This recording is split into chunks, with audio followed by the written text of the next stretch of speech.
Salam, hörmətli Kanal 13 izləyiciləri. Hər həftə internet üzərindən yayımlanan onun baxış bucağı verilişində sizinləyik. Bu dəfəki qonağımız tanınmış jurnalist, siyasi şərhçi, həmçinin siyasi məhbus Rauf Mirqədirovdur. Biz onunla siyasi məhbus problemindən, həbs olunmasının səbəblərindən, həmçinin cərəyan edən son siyasi proseslərdən danışacağıq. Xoş gəlmisiniz Rauf bəy. Xoş gününüz olsun, bayramınız mübarək. Çox sağ olun. Həm sizə, həm də sizin tamaşaçılarınızın hamısının bayramını təbrik edirəm. Siz siyasi məhbus problemindən başladığınız üçün buradan dünən azadlığa çıxan həm həmkarlarıma, həm siyasi masivlərlə həbs olunan bütün o insanlara salamımı göndərirəm, bayramlarını təbrik edirəm. Eyni zamanda azadlığa çıxmalarını təbrik edirəm. Çünki həbsdə olan insanlar anlayırlar ki, azadlığın nə şirin söz olduğunu, doğrudan azadlığın özünün nə neymət olduğunu həbsdə olanlar çox gözəl başa düşürlər. Çünki 23 ay mən bilirsiniz ki, tək adamlıq kamerada olmuşam. Orada azadlığın sənin nə üçün olduğunu çox ciddi başa düşürsən. Ciddi başa düşürsən və ümid edirəm ki, yaxın vaxtlarda ümumiyyətlə digər həbsdə olan həm həmkarlarımız var, dostlarımız var. Onlar da azadlıqda olacaqlar. Biz də arzulayırıq. Rauf bəy, bir gündür ki, artıq həbsxanadan buraxılmışsınız, amma hələ də siyasi məhbus sayılırsınız. Niyə sizə bəraət verilmədi? Nə düşünürsünüz? Bilirsiniz, mən düşünürəm ki, mənə bəraət verilməməsinin əsas səbəbi yəni ki, siz bilirsiniz ki, mənə verilən, kəsilən cəza gülüncdür. Yəni ki, verilən ittihamla bağlı, dövlətə xəyanətlə bağlı və azadlığa çıxmaq, o çox gülünc bir şeydir də. Yəni ki, dövlətə xəyanət edən insanın yeri doğrudan da həbsxanadır və uzun müddətli həbsxanadır. 6 il bildiyiniz kimi prokuror, yəni ki, aşağıdan aşağının tətbiq olunması, 62-ci maddənin tətbiq olunması prokurorun təklifi ilə oldu. İttihamın təklifi ilə oldu məhkəmədə. Mənə 6 il verdilər və apellyasiyadan azad edilər. Yəni ki, bu artıq mənim işimlə bağlı ittihamın nə qədər əsassız olduğunun etirafıdır faktiki olaraq. Amma azadlığa niyə bəraətlə çıxmadıq? Mən düşünürəm, bu daha çox bilirsiniz, bizdəki köhnə Sovet mentalitetinin qalıqıdır.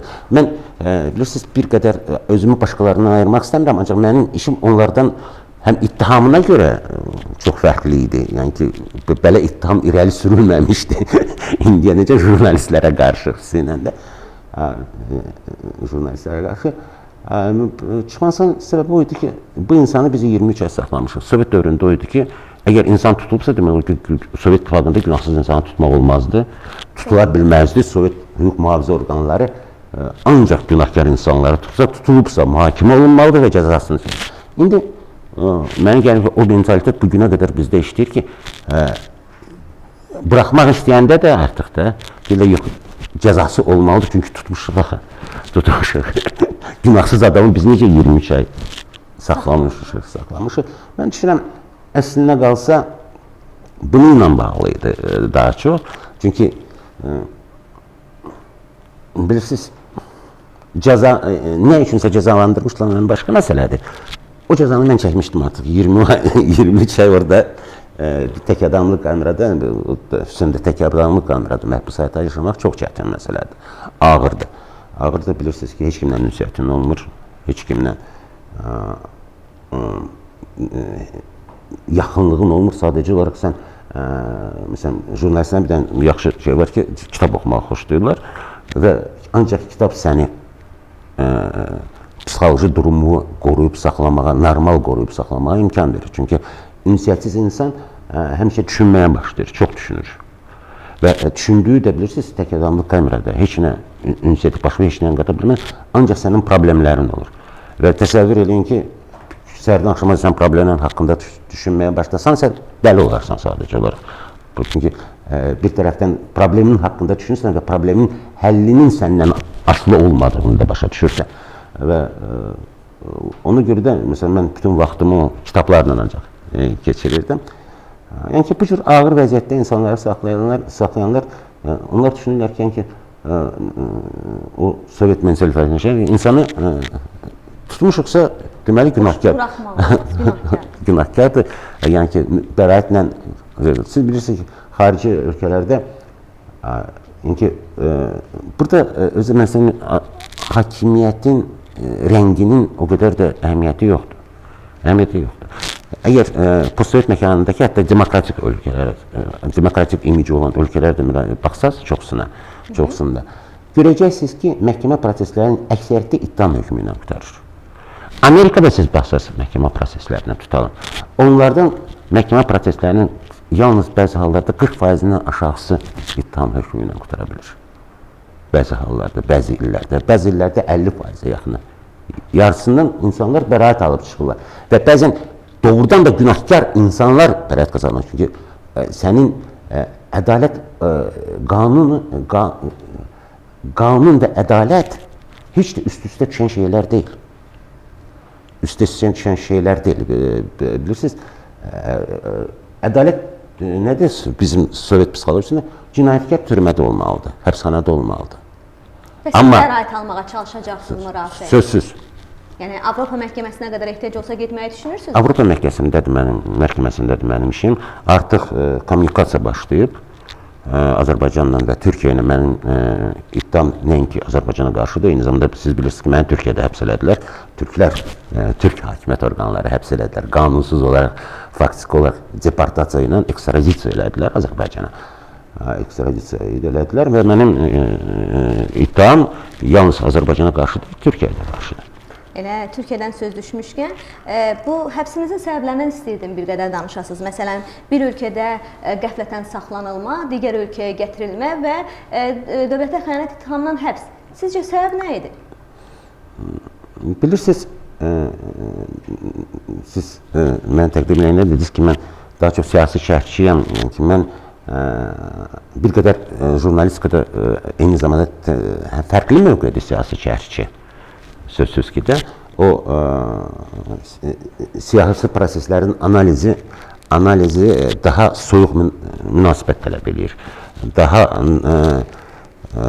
layal yox, anlamaq cəhdi tələb edir. Tərəfləri anlamaq cəhdi tələb edir. Əgər sən bu cəhdi eləməsən, yalnız bir tərəfin mövqeyindən siyasi prosesləri təhlil etməyə başlasan, bu təhlil deyil. Bu artıq siyasi mövqedir, o başqa şeydir. Mən şərhçi idim. Və bilirsiniz ki, eyni zamanda Ayna Zerkalo qəzeti idi. Zerkalo qəzeti heç də müxalifət qəzeti deyildi, müstəqil qəzeti idi. Və onun səhifələrində fərqli mövqelər təmsil olunurdu.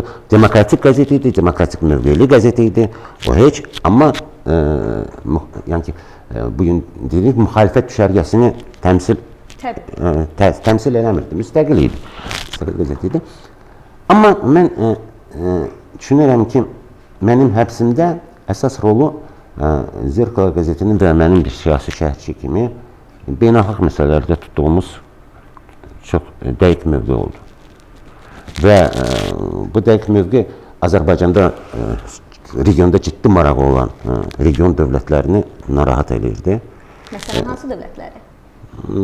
Siz materialları da qalıb oxuya bilərsiniz ki, söhbət hansı dövlətlərdən gedir. Sözsüz ki, ilk növbədə Rusiya, Ermənistan, İran kimi dövlətləri çox ciddi narahat edirdi. Zerkalo qəzetini tutan ki, söhbət ondan getmir ki, mən heç bir həmkarlarımın, heç birinin zəhmətini və kölgə altına qoymaq istəməyəm. Yəni ki, bizim hamımızın zəhməti balaca reportyordan tutmuş, müxbirdən tutmuş, ilk addımlarını o gənc uşaqlardan tutmuş, ən bizim metrimizi görməliyik və bu şərəf, əgər biz özümüzü prinsipal görə biliriksə, düzgün görə biliriksə, düşündüyümüz kimi biz görə biliriksə, diktə olunan kimi yox kimsə tərəfindən özümüzün anladığımız, özümüzün düşündüyümüz mövqe fərqlərimiz ola bilər. Amma öz düşündüyümüz kimi görə biliriksə, bu hamımızın üçün şərəflidir ki, hansı mövqedə olmasınlar, jurnalistikada. Amma Zerkalo qəzetinin bir fərqi də var idi. Azərbaycan dili mətbuatdan başqa Zerkalo qəzeti beynəlxalq aləmə çox geniş çıxış yolları var idi. Rus dilindən ingilis dilinə çox asanlıqla tez-tez tərcümə olunurdu, xaricdə yer alırdı. Və sair Rusiya mətbuatına xüsusi bir başa təsiri var idi. Çünki hamısı internetdən Zerkalo qəzetinin Cənubi Qafqazın o ən populyar qəzetlərindən biri sayılırdı və o qəzet də bağlandı. Və bu qəzetin hətta bir dəfə Rusiya səfiri ilə deməli söhbətdə bizim redaktorumuz onun bizim qəzetə çıxan materiallara etirazlarını eşidən redaktorumuz demişdi ki, başa düşün, biz rus dilində çıxan qəzetik, amma Azərbaycan qəzetiyik. Biz Rusiya qəzeti deyilik. Biz rus dilində çıxan Azərbaycan qəzetiyik. Azərbaycanın maraqları idi. Bu narahat eləyirdi, çünki biz həmin prosesləri çox aktiv mövqe tuturduq. Xüsusən son dövrlərdə 2008-dən başlayaraq 2014-ə qədər o Rusiyanın postsovet məkanındakı agresiya siyasəti, açıq təcavüz siyasətini biz çalışırdıq açıb göstərək, təhlil vasitəsilə səbəblərini açıb göstərək. Bu görünür, Ermənistanla bağlı çox ciddi materiallar var idi, siz onu, yəni İranla bağlı çox ciddi materiallar var idi. Görünür, bütün bunlar bunlar sadəcə olaraq narahat eləyirdi. Bir müddət siz əgər görürdünüz ki, Azərbaycanın mümkün qədər qərb tərəfdaşları ilə əməkdaşlıqdan yayındırmaq istəyirdilər və sözsüz ki, belə bir qəzetin mövcud olması açıq qərb yönlü qəzet idi. Zərqal qəzeti bununla yanaşı narahat eləyirdi rus dilində çıxan açıq qərb yönlü qəzetin olması. Narahat eləyirdi. Bugün nəticə etibarı ilə həmin qəzetin yəni ki, söhbət faktdan gedir. Ən əsas xarici beynəlxalq mövzularda yazan ən əsas yazarlarından biri mən idim. Mən həbsə getdim, qəzetdə bağlandı. İndi həbsdən çıxandan sonra, siz artıq həbsdən çıxmısınız və qəzetin yenidən açılacağına ümid edirsinizmi? Bu suala dünən jurnalistlərlə söhbətində Elçin Şıxlı cavab verdi. Obyektiv olaraq qəzeti bərpa etmək mümkün deyil. Deyil. Yəni ki, söhbət Zərqal qəzeti müstəqil qəzet idi. Bugün maliyyə ehtiyatlarına malik olmadan o səviyyədə qəzeti reklam bazarı olmadığı üçün reklamın olmaması ilə bağlı və yaxud da müstəqil maliyyə mənbələrinin olmaması ilə bağlı o müstəqil qəzeti bərpa etmək olmaz. Nəsə bir başqa variantda mən hələ heç bilmirəm, mənim dostlarım ideyaları varmı, fikirləri varsa, mən bilmirəm hələlik. Yəni ki, biz ancaq dostlarımla ancaq görüşmüşük, bu azadlığın sevincini yaşamaya çalışmışıq. Bir yerdə sevincini bölüşmək, çünki onlar üçün də bu böyük sevinci idi, böyük bir hadisə idi. İş haqqında biz hələ danışmamışıq. Hansı şəkildə olacaq, nə cür olacaq? Siz jurnalist fəaliyyətinizi davam etdirəcəyinizi bildirmişsiniz. Bu yazıların arasında yenə Rusiyanı tənqid edən, onun siyasətini tənqid edən yazılar görə biləcəyikmi biz? Bilirsiniz, siyasi təhlil real proseslərlə bağlı şeydir. Mən çox arzulardım ki, bizim qonşularımızla ümumiyyətlə problemlərimiz olmasın, maraqlarımız üstə düşsün və dil tapıb məhz regional əməkdaşlıq çərçivəsində öz yerimizi müəyyənləşdirək. Onlar da onlarla bizimlə münasibətlərində xətlərini müəyyənləşdirə bilsin, dəqiq xətləri ola bilsin, müəyyənləşdirə bilsin və bu xət təzyiq üzərində qurulmasın. Böyüklərin balacalar üzərində təzyiqi üzərində qurulmasın, maraqların uzlaşdırılması üzərində qurulsun. Amma təəssüf ki, bilirsiniz, siyasət elə şeydir ki, xüsusən xarici siyasət elə şeydir ki, məsələn, maraqlar heç də həmişə üst-üstə düşmür və təəssüf olsun, bəzi hallarda düşməsi də mümkün deyil. Məsələn, əgər yadınızdadır ki, bugün iflasa uğrayan Türkiyənin belə bir siyasət var idi, qonşularla sıfır problem siyasəti. Tamamilə iflasa uğradı. Həmin siyasətdə tutan ki, Ərəb ölkələri ilə münasibətlərin yaxşılaşdırılması idi. Ərəb ölkələri ilə Türkiyənin ciddi problemləri var idi. Rusiya ilə münasibətlərin yaxşılaşdırılmasıdır. Münasibətlər ümumiyyətlə sanksiyalar səviyyəsindədir.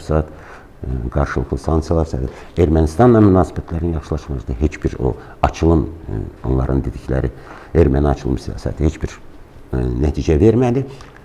Problem ondan ibarətdir ki, Yəni bizim istəyimiz siyasəti müəyyənləşdirmir. Birincisi, qarşı tərəfində istəyi olmalıdır ən azından. İkinci, real şərait olmalıdır. Və nəhayət, hətta sizin istəyinizdən, qarşılıqlı istəkdən asılı olmayaraq geosiyasi maraqlar var. Və bu geosiyasi maraqlar da imkan verməlidir.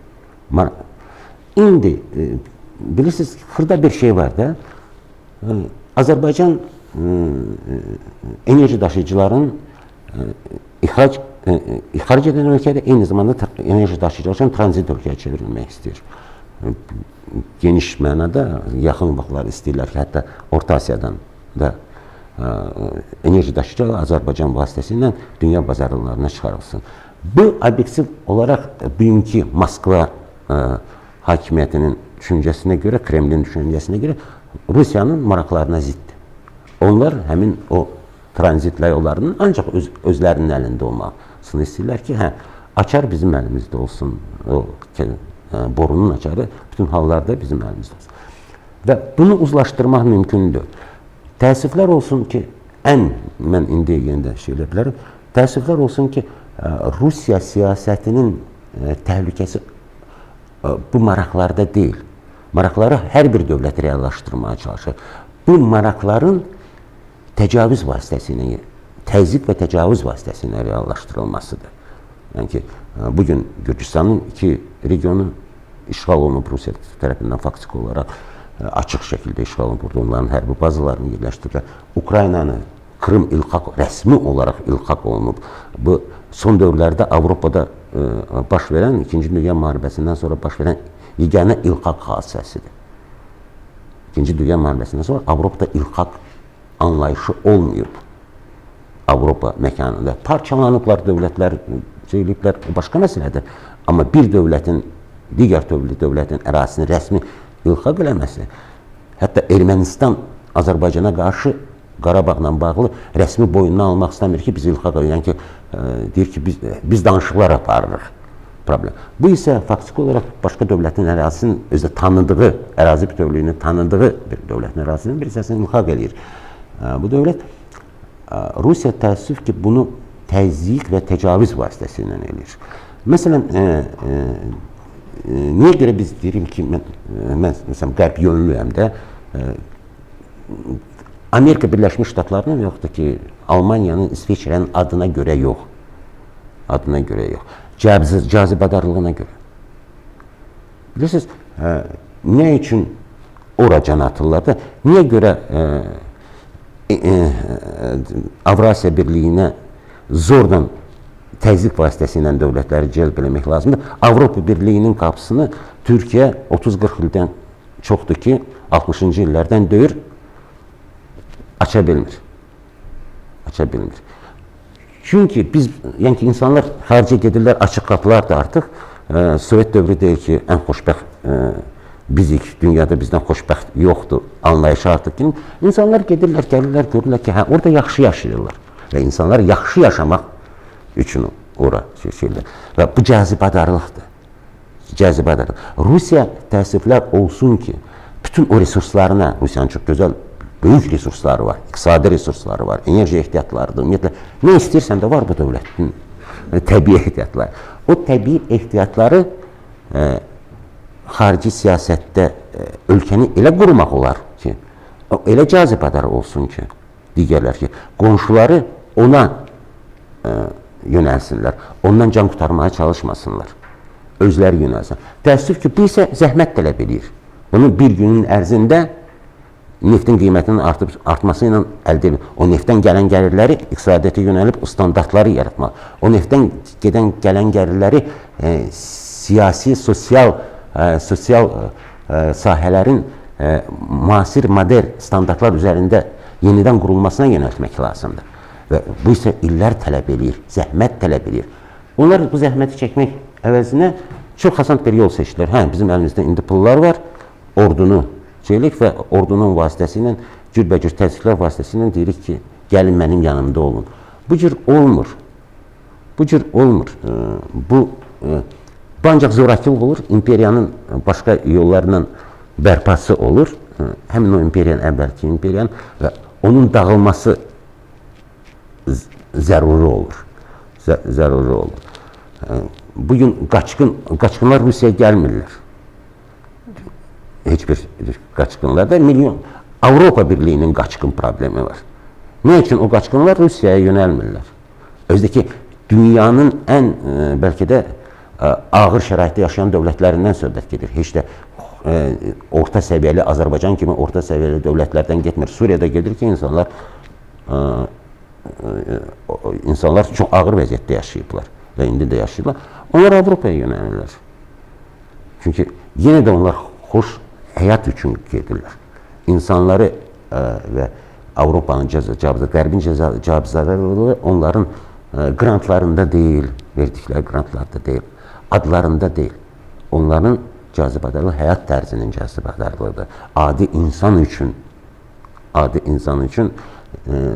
zəruri olan standartlardadır yaşamaq üçün, normal yaşamaq üçün. İnsan üçün o lazımdır ki, sən bilərsən ki, sən ailən üçün qazana bilirsən, sən bilirsən ki, qanun səni həmişə müdafiə edir və qanun, hətta bir sıra hallarda qanun ədalətin, mən dedim ki, ədalətlə qanun eyni anlayış deyil. Hətta ədalətən ziyanına olaraq sənin hüquqlarını müdafiə eləməlidir. Çünki siz bilirsiniz ki, bəzən çoxlu cinayət hadisələri olur ki, qatili bilirlər ki, qatil də ancaq bəraət verməli olurlar qərbdə. Çünki bir də ona görə ki, əldə olunmuş sübutlar yetərlidir, amma qanuni yolla əldə olunmuyub. Yalnız ona görə elə hadisələr olub ki, məsələn, Amerikada elə hadisələr olub ki, qatili özdəki hər şey tutulub. Yəni ki, bütün sübutlar əldədir, silah da əldədir, hər şey əldədir. İstintaq müəyyənləşdirib, hamısını üstündə qan ləkələri olan köynək də var, hər şey də var.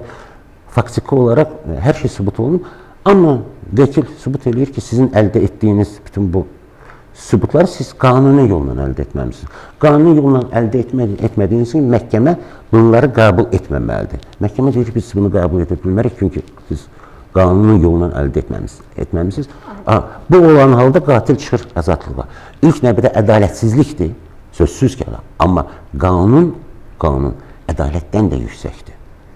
Çünki qanunu bugün ədalət naminə tapdalayanlar güya, sabah ədalətsizlik, açıq ədalətsizliyi həyata keçirmək üçün qanunu tapdalayacaqlar. Çünki heç kim bizə ədalətin adından heç kimə mütləq ədalət adından çıxış etmək hüququnu verir. Ona ancaq Allahdır. Allahdan başqa heç kimin o hüququ yoxdur. Rauf bəy, bu günlərdə, yəni dünən konkret olaraq sizlə bağlı qərar veriləndən sonra əfv fərmanı, növbəti əfv fərmanı da imzalandı. İstərdim əfv fərmanı dəyərləndirəsiniz. Burada xeyli sayda siyasi məhbus hesab olunan şəxslər azadlığa çıxıblar. Mən artıq bu suala qismən cavab verdim deyəsən. Yəni təbrik elədim və pozitiv ki. Sözsüz ki, çox pozitiv qiymətləndirirəm. İlk növbədə yəni ki, ona görə pozitiv qiymətləndirirəm ki, ən azı deyirəm ki, bugün o insanlar, bəziləri bir neçə il həbsdə olanlar, bəziləri 2 ildir, 3 ildir, bəziləri deyəsən həbsdə olub, o insanlar azadlığın o dadını görürlər, azadlığın nə olduğu, onların əzizləri ilə bölüşürlər, bu azadlığın nə şirin olduğunu, şirinliyini bölüşürlər, sevincini bölüşürlər. Bu, yəni ki, insani səviyyədə bu çox pozitiv şeydir, pozitiv hadisədir və insani səviyyəni biz heç vaxt unutmamalıyıq, hadisələri dəyəndirərəkən, şəxsi səviyyəni də unutmamalıyıq. Mən hesab edirəm, ictimai proses kimidir bu pozitiv hadisədir. Bilirsiniz ki, son dövrlərdə siyasi motivlərlə həbs olunduğu və ya da siyasi dustaq beynəlxalq təşkilatlarına tərəfindən hesab edilən ən çox sayılı insan azadlığa çıxıb. Əvvəlki son illərdə olan əfv fərmanlarında 2 nəfər olurdu, 3 nəfər olurdu, 4 nəfər olurdu, amma əgər səhv etmirəmsə 15 nəfərə yaxın insan, 14 nəfər insan azadlığa çıxıb. Bu artıq və əvvəlcə deyim ki, bu insanların da hamısı qərb yönlü insanlardır, daha çox əksəriyyəti bildiyimə görə qərb yönlü insanlardır və bu özü müəyyən dövrdə Azərbaycan hakimiyyətinin müəyyən mənada həm cəmiyyətdə, həm də qərbdəki tərəfdaşlarına müəyyən bir mesajıdır. Mesajıdır ki, biz danışıqlara, diyaloqa hazırıq. Diyaloqdan bir arada əgər hiss edirdiniz ki, diyaloq ümumiyyətlə demək olar ki, pozulmuşdu tərəflər arasında. Çünki çox kəskin münasibətlər var idi. Avropa Parlamenti Azərbaycana qarşı qətnamələr qəbul edirdi. Azərbaycan Parlamenti Avropaya qarşı, Avropa Birliyinə qarşı sanksiyalarla bağlı qətnamələr müzakirə edirdi, qəbul edirdi. Bu sanksiyalar bir artıq oyunu başlamışdı.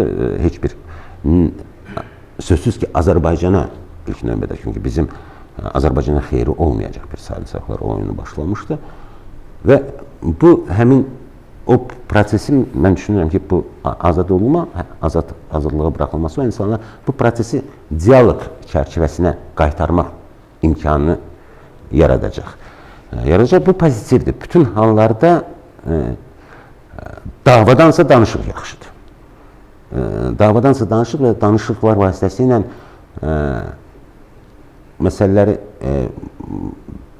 məsələləri tam həll etmək olmasa da yumuşatmaq bugün mümkündür bəzi problemləri. Ən azı o səviyyədə ki, o insanlar azadlığa çıxıb öz ailələrindən qovuşacaqlar. Çünki bugün dava ilə nə isə əldə etmək üçün cəmiyyətin gücü yoxdur. Yəni ki, bir şeyi də biz anlamalıyıq, cəmiyyətindəki real qüvvələr nisbətini anlamalıyıq. Azərbaycanda bugün hələlik inqilab şərait yoxdur. Deyək ki, bir günün ərzində inqilab vasitəsilə hər şey həll olunacaq.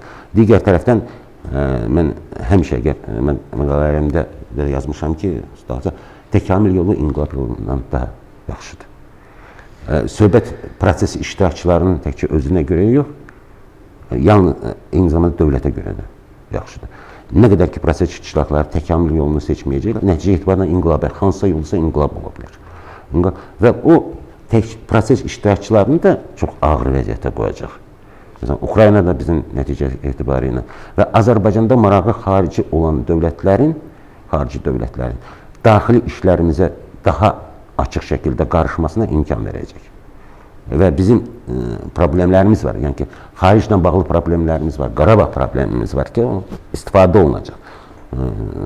Problem həll olunmaması onun üçün istifadə imkanı yaradır.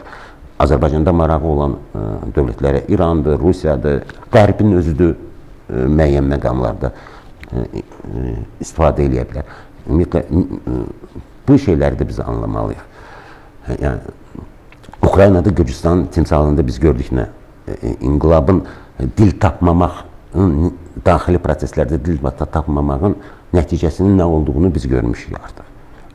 Gördük və biz ondan qaçmağa çalışmalıyıq.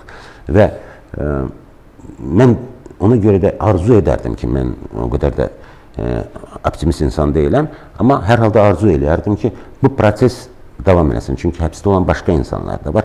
Yenə də deyirəm, bunun ictimai tərəfini biz qoysaq da bir kənara, ən az insani səviyyədə bu çox böyük bir hadisədir o insanlar üçün. Tamam, təşəkkür edirəm sizə ətraflı və maraqlı cavablar üçün. Hörmətli Kanal 13 izləyiciləri, bu dəfəki qonağımız tanınmış jurnalist, siyasi şərhçi Rauf Mirqədirov idi. Siz müzakirə etdiyimiz məsələlərə bu dəfə onun baxış bucağından baxdınız. Növbəti verilişlərdə fərqli məsələlərə müxtəlif baxış bucaqları ilə tanış olmaq üçün bizi izləməyə davam edin.